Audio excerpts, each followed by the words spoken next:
This is Sean Thomas Radcliff. Welcome to another episode of Preservation Oaks. In this series, we introduce you to professionals from museums, cultural, genealogical, and historical societies across the United States. Now sit back, relax, and enjoy the program.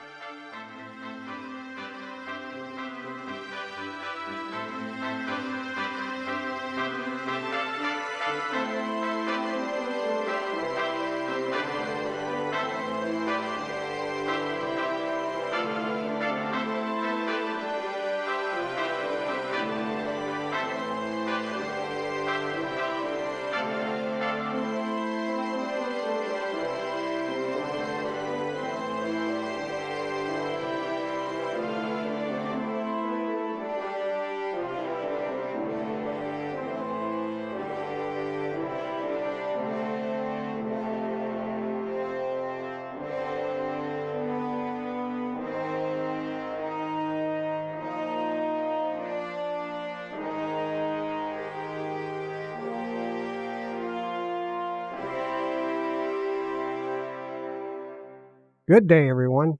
This is Sean Thomas Radcliff coming to you from Salt Lake City, and this is Preservation Oaks, the internationally syndicated original talk program on MicroStream Radio, where we feature interviews with professionals from museums, cultural and heritage institutions, historical and genealogical societies across the United States.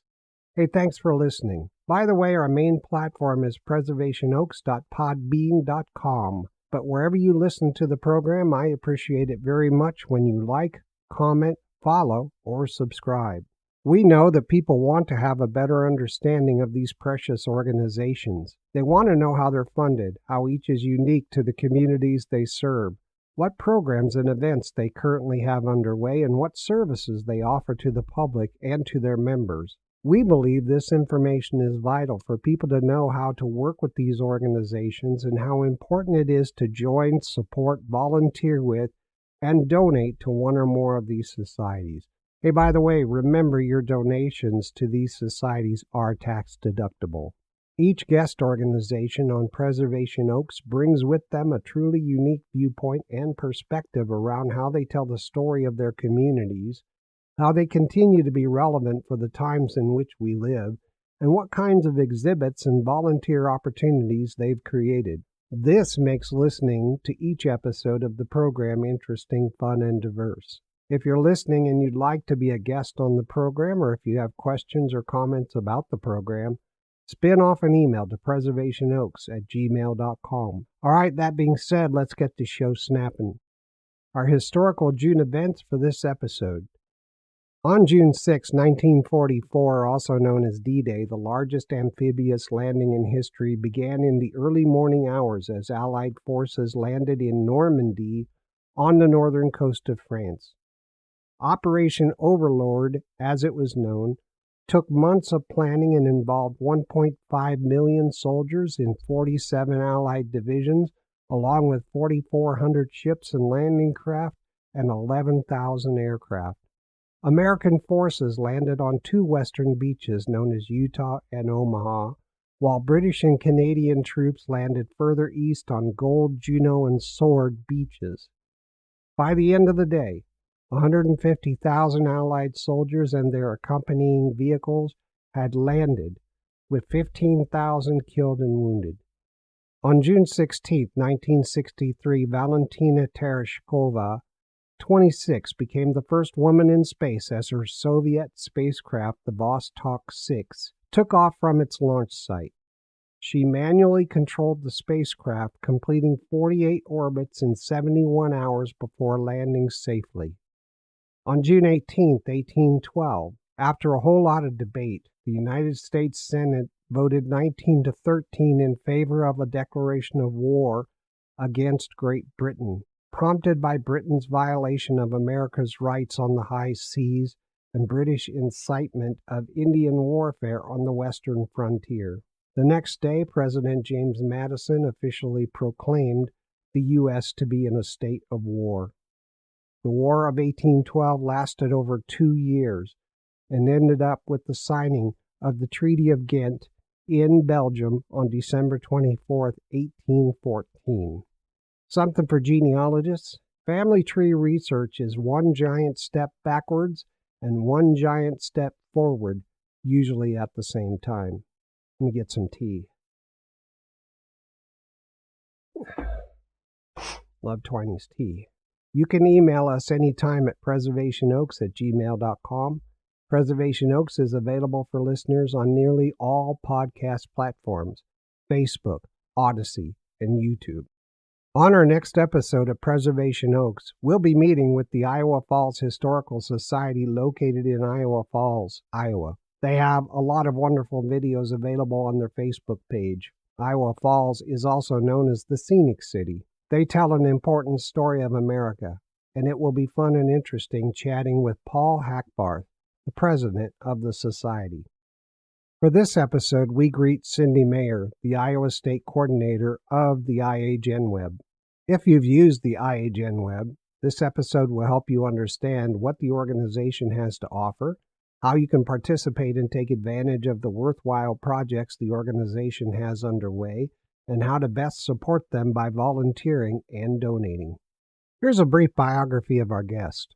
Cindy's time with IAGenWeb began in 2010 when leadership approved her application to adopt her birth county, Cherokee. At that time, she only had desire and a love for genealogy going for her. She had absolutely zero web and HTML experience. Today, 10 years later, she's the county coordinator for Cherokee, Lynn, and Johnson counties, and she babysits 3 more. She also served as welcome hostess for several years. Cindy's 40-year professional career ended when she retired from GE Capital Commercial Finance in 2015 as the operations manager. During those 40 years, she also had the opportunity to work for Northwestern Bell, AT&T, and Aegon USA. Her career years provided her with operational management, project management, quality assurance, and training and development expertise. Cindy says, quote, I'm passionate about, I'm crazy, insanely obsessed with genealogy and have been for over 30 years, unquote. Cindy has written 2 family history books and is currently working on a 3rd. She's a member of both the Lynn County Genealogical Society and the Iowa City Genealogical Society. Welcome to the program, Cindy. Thank you for spending some time with us today. Well, thank you for having me, Sean. You're welcome. Hey, I've learned a lot about the state of Iowa over the last several episodes of the program, and what we've learned so far has been really interesting. A lot of things I didn't know before. And we've met some fantastic professionals, but there's still things to learn. For instance, the IAGenWeb is not the same as a typical genealogical society. For one thing, it's all online. There's no physical location that I'm aware of, and we're going to learn about all the other differences during this episode thanks to Cindy Maher. Cindy, can you educate us about the history of IAGenWeb? Love to, and I want to thank you for this opportunity to talk about IAGenWeb and all that it has to offer. Before I do that, I want to point out that IAGenWeb is part of the IAGenWeb project, which is a genealogy project that was established in the spring of 1996. It began with a comprehensive genealogy database in Kentucky, and soon the project expanded from Kentucky to all other states in the U.S., becoming then the IAGenWeb project. By August of that year, IAGenWeb was born. So now IAGenWeb is a group of volunteers working together to provide free and non-commercial internet websites for genealogical research in each of Iowa's 99 counties. And since we provide our service via the internet, we do not have a brick and mortar facility. Our volunteer coordinators live throughout the United States and work from home. We even have one coordinator who's working from Germany at the time. And IAGenWeb is fortunate to have its own IT support team made up of 2 volunteers who also manage their own county sites. Does the IAGenWeb have members who pay dues annually? There are no membership fees or dues required to utilize IAGenWeb services. But we do, however, rely on monetary contributions through our Friends of IAGenWeb charitable organization, where people could enroll to support us annually. And I'll talk more about that organization later in the show. Okay, fantastic. So IAGenWeb is free, and there's one IAGenWeb site for each county. Do you establish plans every year and then communicate those plans and meet those plans? And where are you headed next? We all agree on the leadership team and throughout the ranks of our coordinators that we want to be able to continue to provide value for genealogy and history researchers well into the future. So staying current with our technology, presentation, and content is important to us. We're always looking for ways to stay relevant. One of the things on our radar is to find ways to interest and engage younger people. Other considerations include being more mobile friendly or even creating an app someday. Ooh, that'd be nice. That would be great, actually. Uh-huh. Hey, what do the county coordinators do? What's their role? Well, the county coordinator is a volunteer role and really is the backbone of IAGenWeb. Our coordinators give freely of their time, their energy, and expertise, and they are essential and very much appreciated. But before I explain their role, let me tell you just a little bit about who our IAGenWeb coordinators are. Okay. We currently have 54 coordinators who have been in their role anywhere from 1 to 26 years and who manage anywhere from 1 to 5 counties each. They live throughout the United States, and as I mentioned before, one is even temporarily working from Germany. And most of them have personal ties to the counties they manage. Our amazing team is made up of retirees and people currently employed. Their past and present careers include farming. We even have a retired college professor of mathematics and computer science. We have, as one of our coordinators, an assistant coach for a school Legos robotics team. Isn't that interesting? Yeah. We have nurse practitioners, and of course, we have lots of grandparents. But one thing they all have in common is that they love what they do for IAGenWeb. They all have a love for genealogy and have been involved in it in one way or another. Some have been active in their community genealogy and history organizations. And while some are involved in cemetery preservation, others have been members or officers of their local genealogy societies. Others just plain enjoy working on their own family history and helping others. Now, having known that as a background of who our wonderful coordinators are, let me tell you about their responsibilities. Their primary mission is to maintain and grow their IAGenWeb county website. That means that they're responsible for transcribing and adding new content at least once every 6 months. An example of what they do to maintain their site is to occasionally check that all the links on their sites are in working order. And they're also responsible for responding to queries from the public in a timely manner. Now, that's very cool. You said the county coordinators don't have to live in the county that they're responsible for coordinating. So they could live anywhere in the world pretty much. Correct. Well, that's very interesting. That opens up a whole lot of possibilities. Does the county coordinator work closely with the local county genealogical or historical societies? For the most part, yes. Each county coordinator usually has a partnership of some sort with those organizations. That's what I was thinking. Especially if you don't live right there in the county, you would want to really work closely with those folks. That's true. Do you train the county coordinators? Do they have to know like HTML or what's the training like? We have an onboarding process that takes our new coordinators through all of the systems that they would be using and the policies and procedures that go along with their role. Normally, we assign a mentor to the new coordinator for at least the first 90 days. That's about all that it takes to get somebody up and running. Okay. It depends on that coordinator's background and expertise when they come to us. I, as an example, had no HTML experience, so I needed to learn about websites and maintaining them. And I did that on my own, as well as having support from my mentor. Other folks who come to us who are experts in that area, of course, need less time. You mentioned some standards and policies. So the coordinators, when they become a county coordinator, they're educated on the standards for the site and how they're validated? Yes, we sure do. And I feel that these standards that we have set, and I call them quality standards, sets us apart from other websites. Quality and reliability is really a priority for us as well. We have a formal quality assurance process in place, Nice. whereas we conduct a spring quality review and then we do another one in the fall. And we ask our coordinators to do peer reviews. We provide them with a quality check form, and then we assign counties to them. And I can highlight just a few pieces of the review criteria if you'd like. Oh, yeah. I'm sure it's safe to say we've all had the frustrating experience of clicking on a link, and in return, you get the message website not found. Oh, right, yeah. And we don't want our visitors to be confronted with broken links. So we check to ensure that they're all in good working order. The coordinators all have access to an online link checker that identifies broken links on their sites and then allows them to go ahead and fix them. We also want to make sure our visitors are able to quickly find what they're looking for, so we check to make sure each site has a working search engine and that it brings back quick and comprehensive results for that site.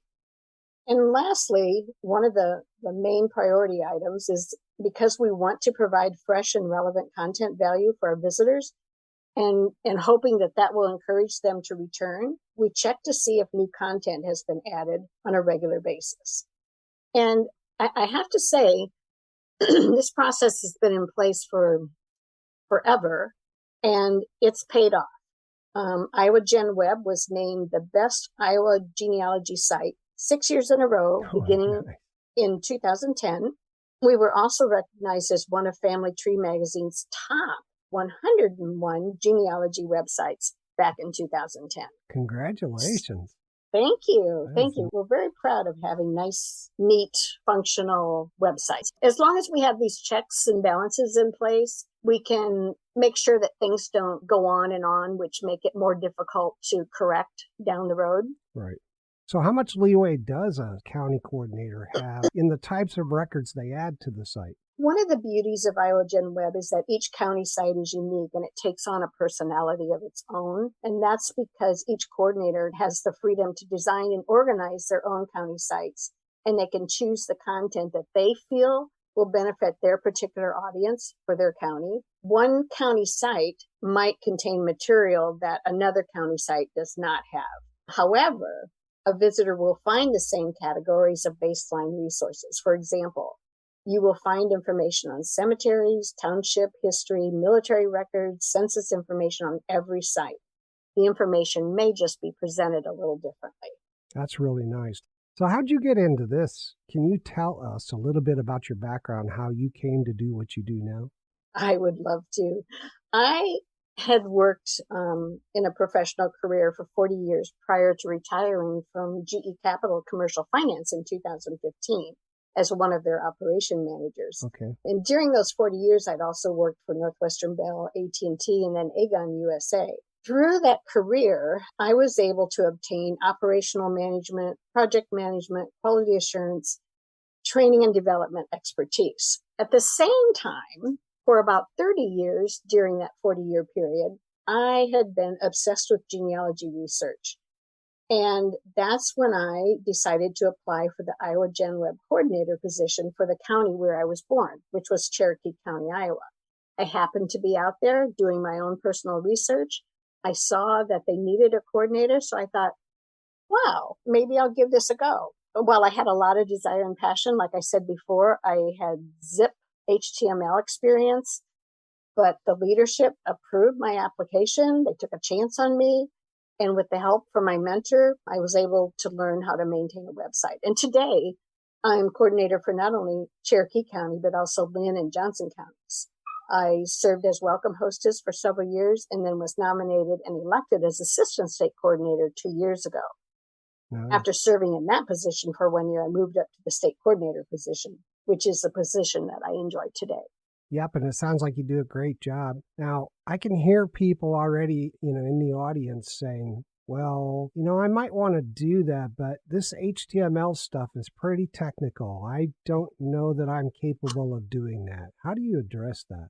Well, luckily, fortunately for us who are not well versed in that area, there are editors, web editors out there that people can use. I happen to use one that's called Composer. And all you need to do is actually just type in the information you want, and it will help you format and present the information. Many of our coordinators actually do hand coding. I don't, but I admire those who can do that. Yeah.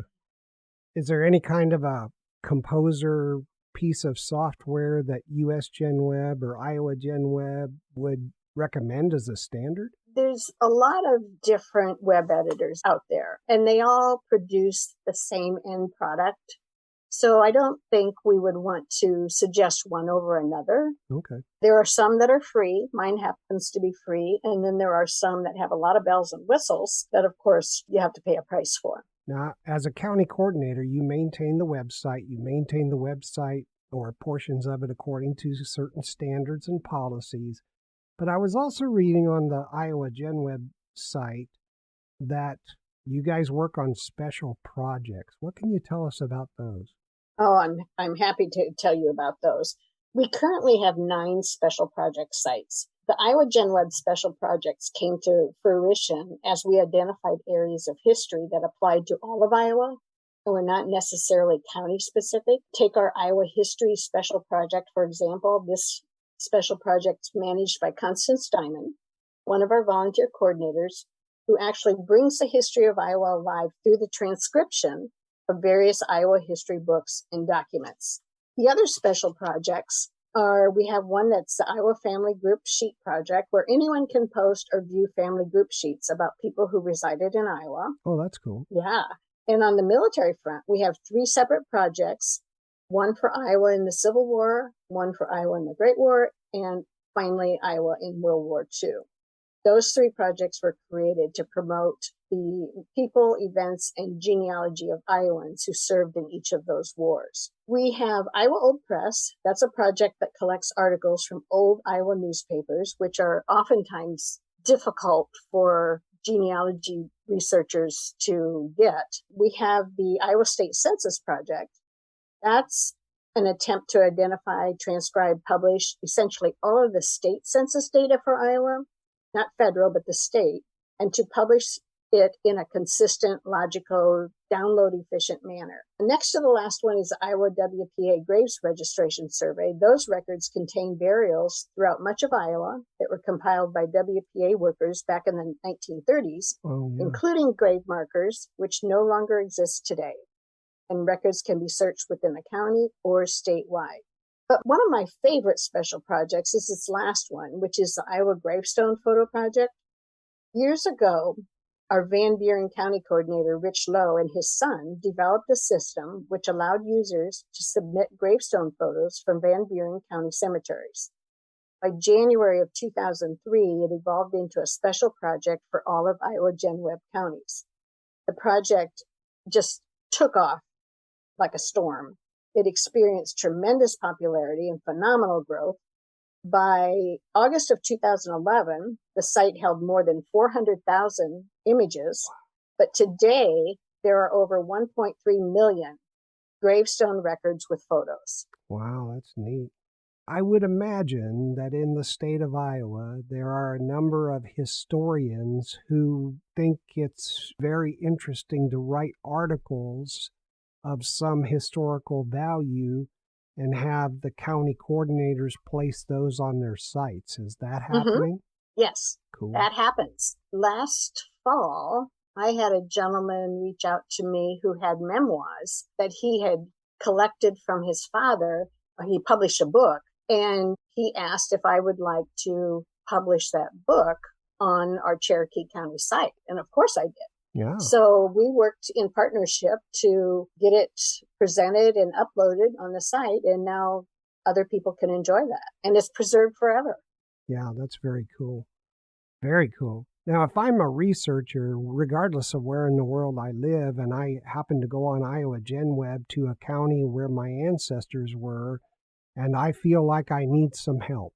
I'm not a professional researcher, and there's people within IAGenWeb who have much more expertise than I do. Can I purchase research assistance from IAGenWeb? No, you could ask for it. We provide it free, but I'll qualify that by saying to the extent that we're able to. We never charge for research services. We don't charge for anything. Wow.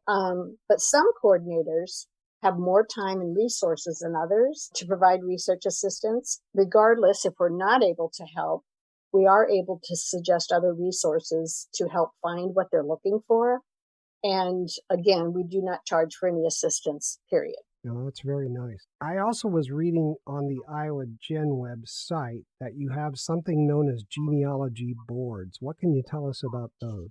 Yes, those have been very popular since they were developed by IAGenWeb. There's 4 boards, and access to those boards are located on each county site. Those 4 boards are for obituaries, one is for queries, one is for documents, and the last one is for biographies.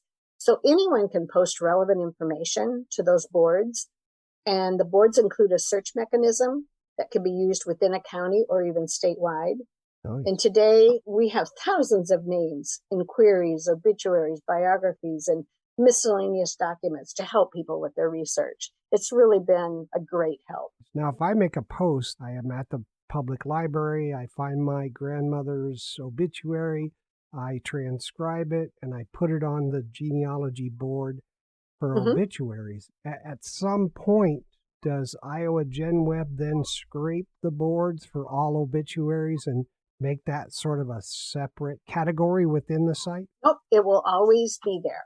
Okay. So the way that you access it is go back to that board and it will be there. You can also, a user can go in and type in a surname on the obituary board. Yep. If they're looking for that particular one, and it will bring up all of the obituaries that contain that surname, either as the deceased or a fellow family. All right, I want to move on and talk about funding. What kind of funding model supports IAGenWeb, and what are your funding goals this year?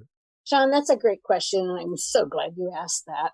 IAGenWeb would not be able to offer free genealogical and historical information to the public without funding. We are funded solely on donations from the public through a charitable organization we organized back in 2002, and it's called Friends of IAGenWeb. And because of Friends of IAGenWeb, we are able to fund the hosting of our websites. Because of Friends of IAGenWeb, we were able to fund the license and construction of the 4 genealogy boards that I just talked about. Bottom line, the funding we receive through Friends of IAGenWeb ensures the long-term survival of our project. Today, it primarily funds the hosting of our sites, but over time, we may need to rely on outside expertise to keep us running and to keep us up with the latest and greatest web tools and technology. Yeah. All of the contributions that come through Friends of IAGenWeb are fully tax deductible in accordance with current laws. We've received contributions in memory of ancestors. We've also received donations from people who wanted to show their appreciation for research or assistance that they received from a coordinator, and it was totally not asked for. We're always pleasantly surprised when we see someone donate and they tell us it's because Mary took the time necessary to help me find what I was looking for. And Mary's just as surprised, but very, very glad. In a Friends membership and donations, they can be made numerous ways. It can be made by credit card, check by mail, or you can donate while shopping using Amazon Smile. Cool.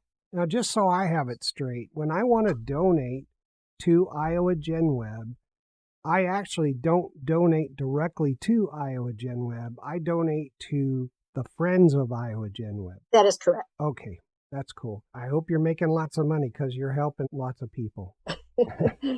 And it's for free. That's the very cool thing. I know. Don't forget the free part. Nothing's free anymore. So in terms of IAGenWeb and the communities they serve, what kinds of outreach and education does the organization undertake across the state? When I think of outreach for IAGenWeb, what first comes to my mind is trying to fulfill our greatest need, and that is in finding volunteers to coordinate our county sites. That's our biggest challenge. Through the years, we've initiated several campaigns to recruit volunteers. We've created a coordinator recruitment poster, sent it to genealogy societies and libraries. We ask that they post it on their bulletin boards, announce our need at their meetings. And by doing that, our goal is not only to recruit coordinators, but to also remind people that we do exist. We have an IAGenWeb Facebook page where we like to post accomplishments.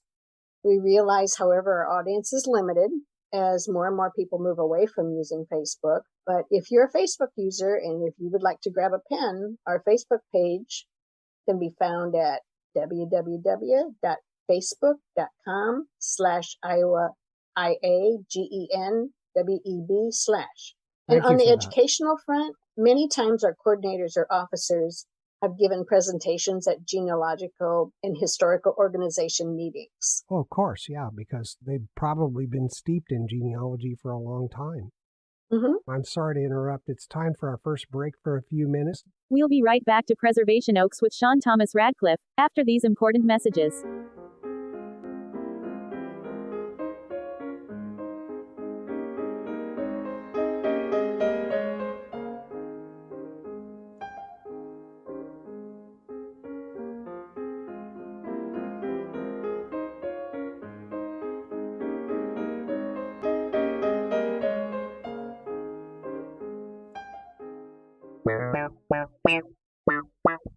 The IAGenWeb project is a part of IAGenWeb. For over a quarter century, IAGenWeb's mission has been to work together as a group of volunteers in order to provide free internet websites for genealogical research in every county in Iowa. IAGenWeb is non-commercial and fully committed to free access for everyone, and you don't have to be a member to look at records. IAGenWeb needs volunteers and donations. Volunteer now to be a county coordinator or a volunteer who helps transcribe and maintain genealogical information. You can volunteer and do the work from home, anywhere in the world. Donate by visiting the Friends of IAGenWeb. To get there, just look for and click the Friends of IAGenWeb web link located on the lower left of the IAGenWeb project website. Learn more about the IAGenWeb project at iagenweb.org. Connect with a county coordinator using the contact link located on each county page, or contact the Welcome Host by clicking on one of the Welcome Host links on the IAGenWeb project page. Please volunteer and help today. Hello, this is Sean Thomas. If you have a society in your area, then please support them with your volunteer time and funding. The more support they have, the more they can benefit the community in terms of providing records for family research and education for the public and students in grades K through 12. With adequate funding, the society can stand up a museum or sponsor historical and fun events in order to tell the historical story of the area and its inhabitants. Maintaining a society makes a huge difference in a community. Please don't wait. Show your support for your local historical or genealogical society today. They preserve our heritage and culture for existing and future children of all ages. Thank you. Just a reminder about the holidays we celebrate annually in these United States. Armed Forces Day is to acknowledge those still in uniform. Veterans Day is for those who served and have hung up their uniform. Memorial Day is for those who never made it out of their uniform. Please teach your children to observe these days each year.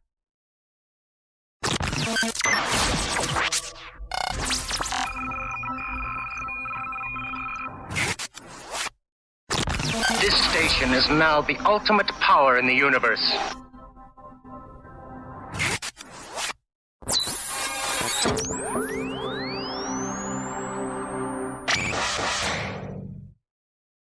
If you're a historical or genealogical society listening to Preservation Oaks, and you'd like to be a guest on the program, please email preservationoaks@gmail.com. Again, that's preservationoaks@gmail.com. Listeners, thank you for listening. You can comment anytime about the show or send suggestions by emailing preservationoaks@gmail.com. Thank you. And now, back to Preservation Oaks.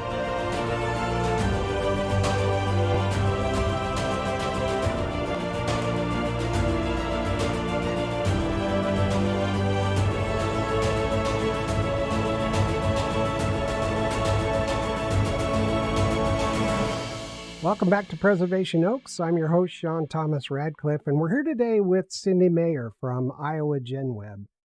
We'll pick up where we left off. Cindy, what kinds of libraries or research centers or sometimes genealogical societies take care of cemeteries or monuments? What kind of things does IAGenWeb do? Well, IAGenWeb, remember, is solely a free internet service. So there's no brick or mortar that we have to care for. We don't work in the library. Well, we might work in the libraries, our coordinators may, but we don't really manage or care for any of their services. Well, that makes perfect sense. What about counties that don't have a regular genealogical society? I would imagine that there's some in Iowa and other states just don't have that expertise. And so what you've got is IAGenWeb filling that gap. Yes. And that's happening more and more these days as we're finding people are losing interest in their local genealogy societies. And that just means that our coordinator has to go out there and dig up resources and content on their own. Do coordinators go out and write proposals for grants? No, but we just talked about that just yesterday, actually. So that might be something we'll consider in the future. So in terms of records, I'm a county coordinator, let's say, and, I've got all kinds of people in the county that potentially have records of their families and of, different things. What kinds of records has IAGenWeb received as donations from the public? Well, we've received a lot of information, records, contributions from the public, and boy, are they greatly appreciated. They can come in the form of birth, marriage, or death records. Some people submit precious family history, memoirs, and photos. And we're always happy to receive those because we realize how often family history and photos are simply tossed and then lost forever. So if these items are shared with us, they're digitized and then they're there to be preserved for future generations. When I think about giving some of my family records, I would give to the Family History Library or I would give to the local Genealogical Society because then I would know they're going to be kept in archival storage and then they're going to be digitized and so on. Mm-hmm. Can people get the same kind of feeling, of safety with IAGenWeb? Yes, absolutely. And sometimes while you may have that information available to the public in a brick and mortar museum or library, it may not be digitized. Right. Or it might be quite a while before it's digitized. Since all of our records are digitized, that's who we are, you can be assured that they'll be posted. Yeah, very cool. You mentioned a couple of things that are your most pressing needs. Number one was volunteers. And number two, or I might have it reversed, but one of them was volunteers and the other one was to attract younger people. So when we talk about volunteering, we know that we have a county coordinator role, but underneath, if you will, the county coordinator role, there's probably a whole framework of volunteers needed to do things. Yes, I'm glad you brought that up. Volunteers are essential. But before I speak about those other opportunities to volunteer, our biggest need is indeed in the way of volunteers for coordinators to adopt a county site. Okay. We currently have 22 counties that do not have a designated coordinator. I think that's the highest number of orphan counties that we've ever had. But rest assured, each of those counties are not neglected. They have a babysitter who is a coordinator from our existing pool, but the sites would truly be more effective and reach their potential if they had a coordinator of their own to keep it alive and well. If someone loves genealogy and history and they have time to volunteer, you're able to use a computer and you like the idea of working from home, then I just really put out there to consider applying for this role. There's a short application process, nothing scary about it. The leadership team reviews each application to see if they think it would be a good fit for this individual. If approved, we have that welcome hostess team who helps the new coordinator get set up with whatever they need to be successful. And oftentimes, I think I mentioned this before, welcome hostess will mentor the new coordinator during the first 90 days. Right. Now, we also, in terms of other ways to volunteer, all of our special projects that we talked about earlier, they have designated coordinators to care for them right now. But if someone had a desire to help contribute to those sites or help transcribe for those sites, we would love to hear from them. Our value add is always in the way of transcribed records. We're always looking for people to volunteer their time to transcribe records or indexes for our counties. And we also appreciate it when people have historical books or other genealogical records in their possession, and they offer to do lookups for people who need information. We'll list their name and contact information and what resources they have available on our county site so people know that they can reach out to them. So there's all kinds of ways for people to help, not just being a county coordinator, even though that's the greatest need right now. Exactly. There's all kinds of ways. If you have family history knowledge about a particular surname, we welcome you to post your name and email address on our site as someone who would be able to help with the family history of that surname. And if you're interested in volunteering for any of those roles, there's a Join Our Team link on every county site homepage. Nice. If you click on that link, you'll find more information about the opportunities as well as a link to use to express your interest. That link is an email, actually, that routes to our welcome hostess team, and they normally respond within 24 hours. And if someone really wishes they could volunteer, but just don't have the time, there's always, of course, that opportunity to contribute monetarily through Friends of IAGenWeb. Yep, good point. Now, I know that there's organizations, and I want to call out like Boy Scouts, Girl Scouts, that do badges for genealogical work and historical work, I believe.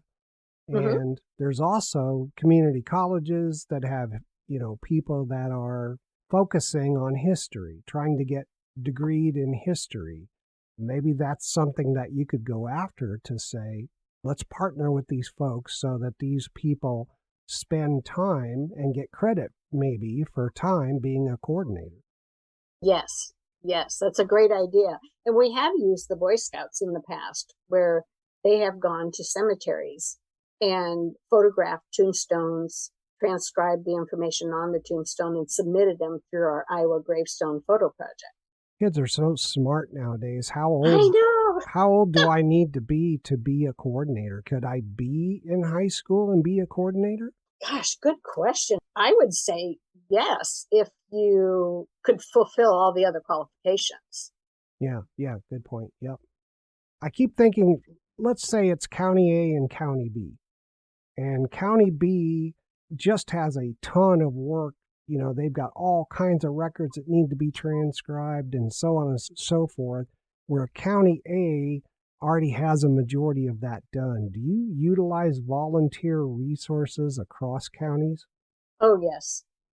One thing that always impresses me about our team is that we're always reaching out to help our other coordinators, particularly if all of a sudden their workload goes up. Is there any competition that you perceive with state or county or regional societies where the state archives might say, well, we've already got that, so why are you putting it on IAGenWeb? No, we just have to be careful with copyright. We pay attention to those restrictions. Sometimes we run into genealogy societies who don't want to share their information because they want to be that point of contact for it. Plus, it's a funding source for them if they can charge something for it, right? Yes. And I appreciate where they're coming from, but at some point, what will they do with all that information? You hear horror stories about where all of a sudden the organization folded Right. And all the information is sitting in boxes in somebody's basement. Yep. And then that person passes away eventually, and whoever is charged with coming in to clean out the house says, "Oh, what's this? Looks like it should be shredded," and they throw it out. I actually had an experience that didn't turn out badly. In Cherokee County, the Genealogical Society had gone belly up years and years ago, and the lady who had been president last had passed away. And luckily for all of us and Cherokee County enthusiasts, this person reached out to me and said, "I have all these boxes of stuff. Yeah. They look like they're history, county history and pictures. Do you want them?" I said, "I'll drive and I'll come get them." That's very cool. So that was a good story where it could have very well gone the other way. Absolutely. They may not have even known to contact somebody. Yes. We truly love the genealogy societies and the libraries and the work that they're doing. I just want to impress on them to think about tomorrow. What happens tomorrow with that information? What happens if there's a fire in your library? Just food for thought. What hurts my heart personally is when I walk into an antique store and I see a box of photos, old photos with no names on them. And I'm like, oh, that's so sad.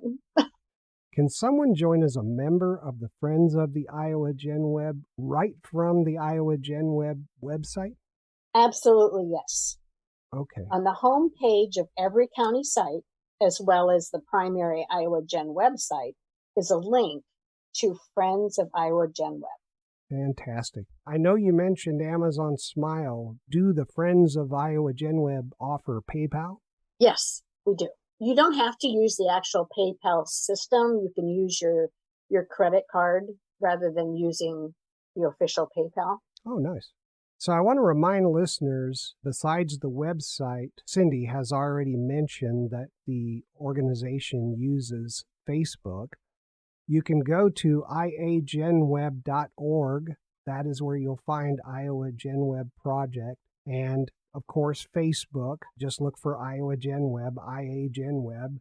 And then on every county page, there's contact information for that county.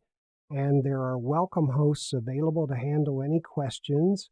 You can also send an email to welcome_TO2_IAGenWeb@IAGenWeb.org. That all sound right, Cindy? Mm-hmm. Yes, thank you. You're welcome. Now, why is the organization, in your opinion, important to the community? What makes your organization different or unique from other genealogical organizations? Well, let me address our uniqueness first. We offer the convenience of providing resources via the internet. And as we've said numerous times, the information is free. You don't have to drive to a location to access our records. You don't have to be a member to access our records. And your research can be done from your own kitchen table at your own convenience. As for the importance to the community, in my opinion, I believe that we help preserve and make available that precious history of the state, county, townships, and communities. I personally don't think we appreciate history as much as we should these days.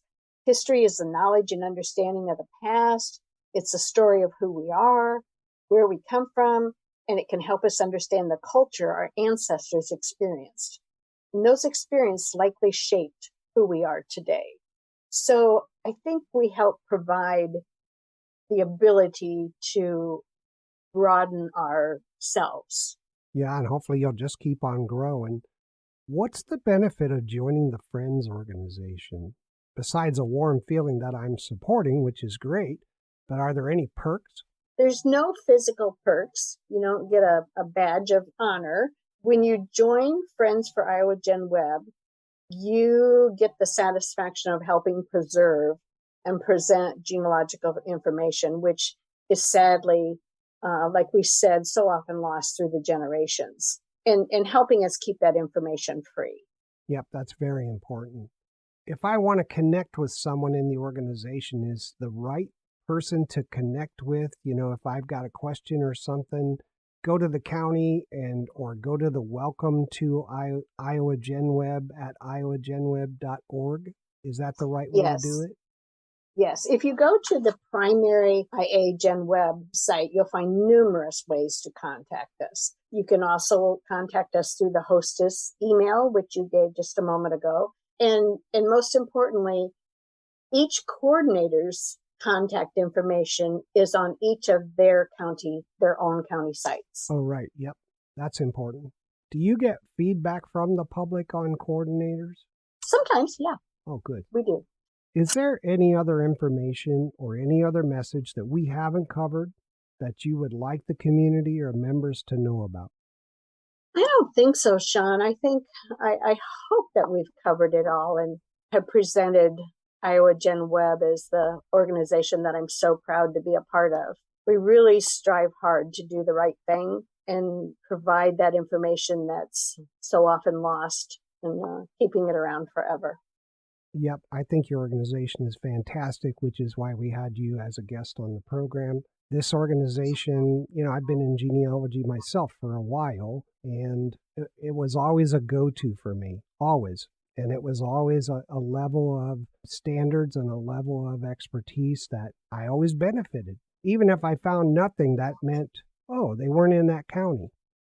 Reflecting just a bit, how do you think your volunteers, the public, view IAGenWeb in terms of benefits and value? I'm thinking that at some point you're getting some feedback from the public, right? Yes, and it's normally through the Friends organization where someone will be so delighted with what we had to offer or the assistance that they receive that they will either write to commend that site or that coordinator, or they'll do that and send a donation. Nice. Anybody take a coordinator to lunch? No, but what I've done recently is I've congratulated our coordinators on their anniversary. So, as I said earlier, we have coordinators anywhere from 1 to 26 years that have been with IAGenWeb. So I've been writing up kind of biographical sketches about who they are, so that since we are remote, we don't have the opportunity to see each other, really have good personal conversations with one another. It allows us to get to know each other. Yeah. Do you have coordinator conferences? It hasn't been necessary. We've done all of our correspondence through email, and it seems to work very well. Yeah. But I do have a Zoom meeting planned with our welcome hostess team, just to make sure we all understand the procedures and the process. Well, Cindy, I want to thank you for spending the time with us today. I know I've learned a lot more about IAGenWeb and USGenWeb and the mission that you're trying to do for people free of charge, and I'm really happy to meet you. It's a great organization, and thank you very much for being here. Well, thank you, Sean. Again, I really appreciate this opportunity. It's a rare opportunity for us to be able to sell ourselves and spread the word about the services that we provide. So I'm really grateful that you reached out and allowed me to do this. I'm glad to help anytime. And with that, listeners, we'll end our time with our guest, Cindy Maher, the Iowa State Coordinator of IAGenWeb. Please stay tuned for my comments and wrap-up, which is coming up next. You're listening to Preservation Oaks with Sean Thomas Radcliff, the program where there's always something new.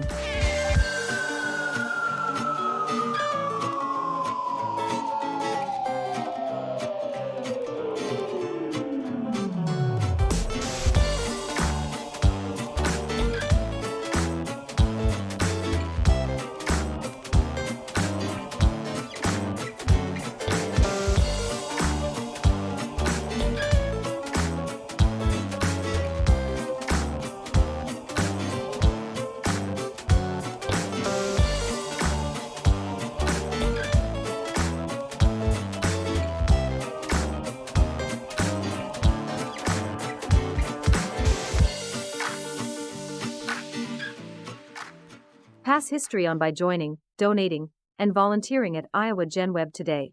Their mission is to provide free internet websites for genealogical research in every county in Iowa. IAGenWeb is non-commercial and fully committed to free access for everyone, and you don't have to be a member to search records. IAGenWeb needs volunteers and donations. Volunteer now to be a county coordinator or a volunteer who helps transcribe and maintain genealogical information. You can volunteer and do the work from home, anywhere in the world. Donate by visiting the Friends of IAGenWeb. To get there, just look for and click the Friends of IAGenWeb web link, located on the lower left of the IAGenWeb project website. Learn more about the IAGenWeb project at IAGenWeb.org. Connect with a county coordinator using the contact link located on each county page, or contact the Welcome Host by clicking on one of the Welcome Host links on the IAGenWeb project page. Please help and support this excellent organization. You're tuned in to Preservation Oaks. Stream us from wherever you get your podcast. We're with you anywhere you go.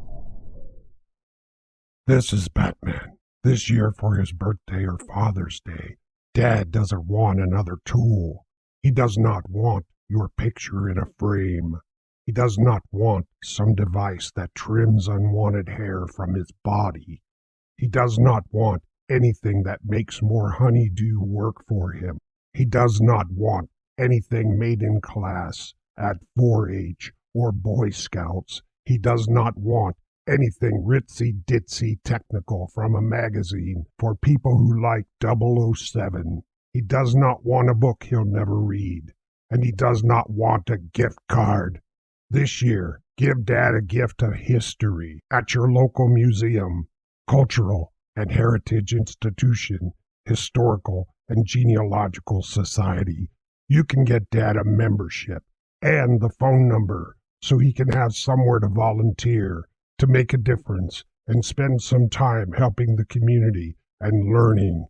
Give him something for him, not for you. History. This is Dave Hurlbrink, president of the National Agriculture Center and Hall of Fame in Bonner Springs, Kansas, and I love listening to Sean Thomas Radcliff on MicroStream Radio. Thank you for listening to Preservation Oaks. If you're a member of a museum, historical or genealogical society that has not yet been featured as a guest on our program, please let them know to contact preservationoaks@gmail.com. We welcome everyone. Thank you. This is Stacy Gosling from the Winneshiek County Historical Society, and I love listening to Preservation Oaks on MicroStream Radio. And now, back to Preservation Oaks.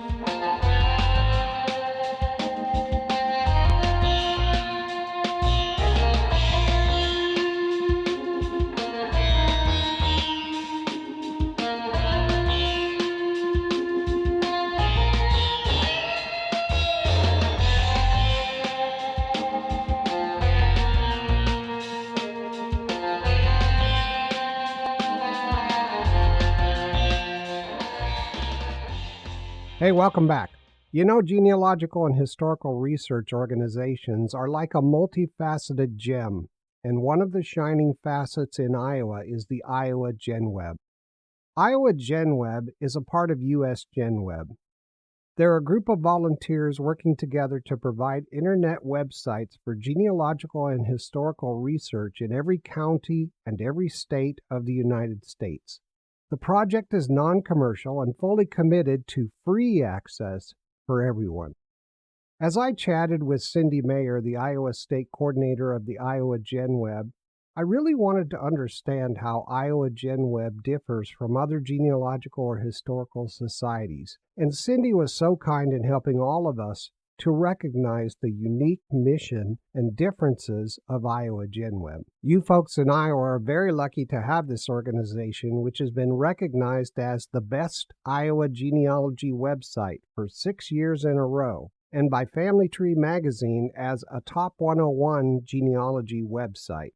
You all have a great IAGenWeb state coordinator in Cindy Maher. She's passionate about the quality and reliability of each of the county websites. A visitor will find the same categories of baseline resources on every site.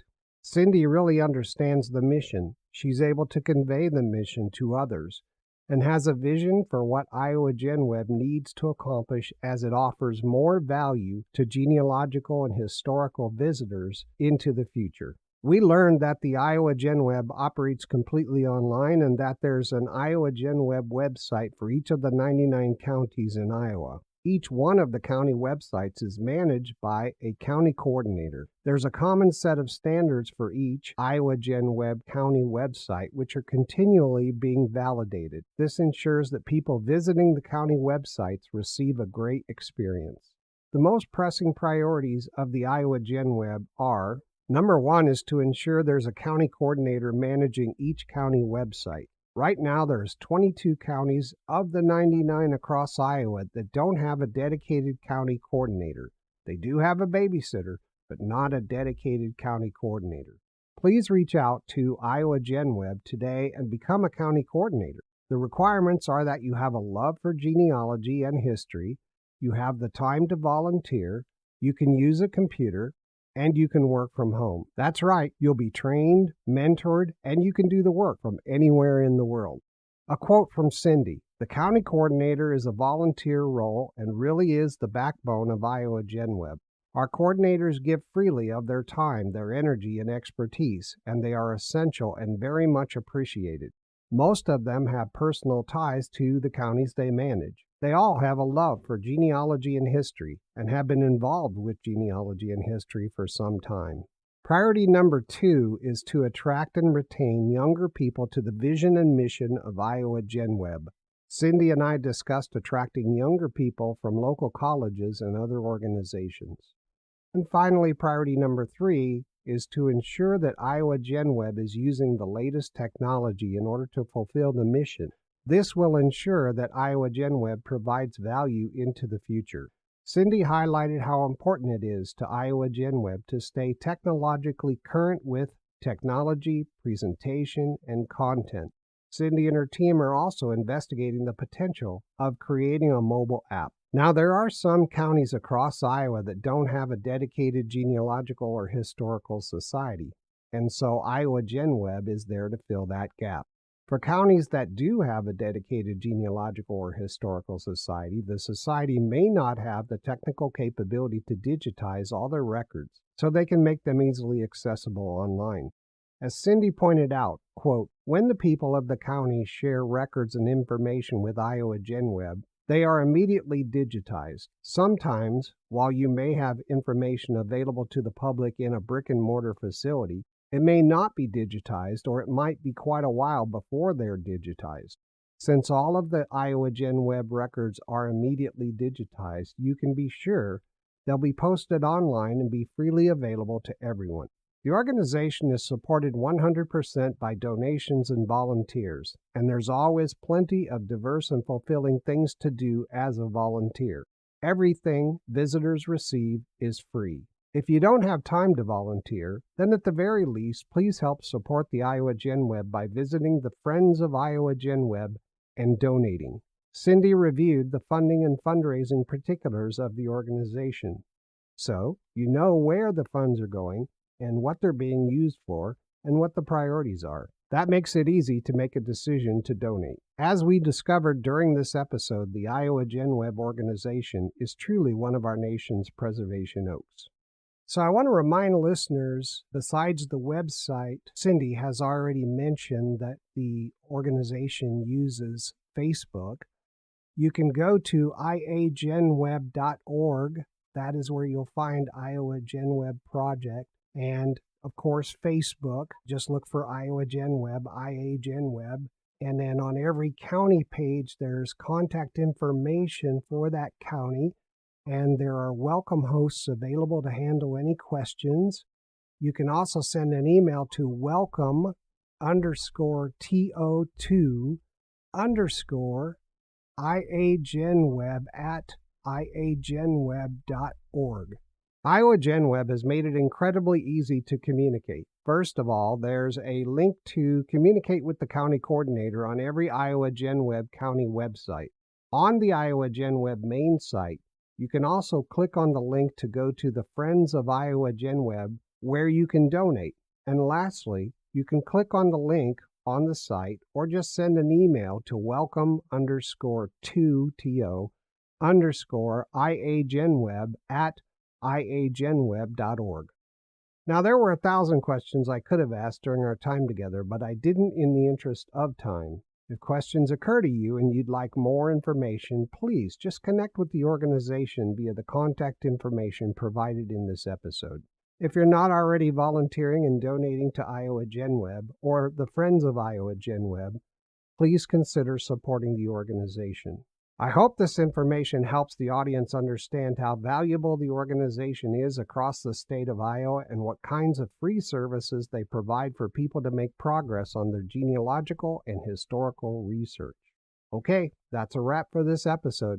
Music used today is from Scott Holmes and Cymbalbird, Daniel Vesey, Alexander Nakarada, John Bateman, and DJ Williams.